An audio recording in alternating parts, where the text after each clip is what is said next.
নিজেদের regular life থেকে কয়েকটা দিন ব্রেক নিয়ে বন্ধুদের সাথে আমরা বর-বউ মিলে রওনা দিয়ে দিয়েছিলাম একটা ছোট্ট ট্রিপের উদ্দেশ্যে। যেই ট্রিপটার মধ্যে ফার্স্টেই ছিল Darjeeling the queen of hills, সাথে আমরা আরো কিছু অফবিট জায়গাও এক্সপ্লোর করেছি। তাহলে শুরু করা যাক আমাদের জার্নি।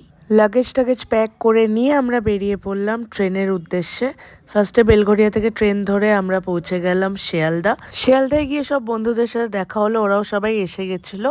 আমাদের ট্রেন ছিল উত্তরবঙ্গ এক্সপ্রেস, ওই ট্রেনে করেই আমরা যাচ্ছিলাম দার্জিলিং। ট্রেনে উঠে একটু আড্ডা মেরে তারপরে আমরা ডিনার করে নিলাম, চিকেন কষা, ভাত, রুটি, আর সাথে ছিল জয়নগরের মোয়া। এইভাবেই আড্ডা মারতে মারতে রাতে না ঘুমিয়ে আমরা পৌঁছে গেলাম সকাল সকাল এনজিপি। ওখানে গিয়ে এক্সিকিউটিভ লজে আমরা 1 ঘন্টার জন্য ছিলাম। আমরা ওখানে একেবারে ফ্রেশ হয়ে রেডি হয়ে বেরোলাম আমাদের স্পটগুলোতে যাব বলে, আর গাড়ির জন্য আমরা ওয়েট করছিলাম। এই ট্রিপটা অনেকদিন ধরে প্ল্যান করা হচ্ছিল, কিন্তু বারবার আমাদের ডেট ক্যান্সেল হচ্ছিল কোনো না কোনো কারণে। বাট ফাইনালি যে যেতে পারবো আর সবাই একসাথে যেতে পারবো, এটা আমরা ভাবতেই পারিনি।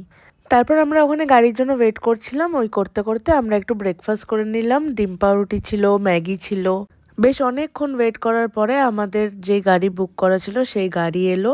তারপরে লাগেজ টাগেজ সব গাড়িতে তোলা হলো। ফাইনালি আমরা রওনা দিলাম পাহাড়ের উদ্দেশ্যে, সুন্দর চা বাগানের দৃশ্য দেখতে দেখতে, এত সুন্দর ভিউ উপভোগ করতে করতে।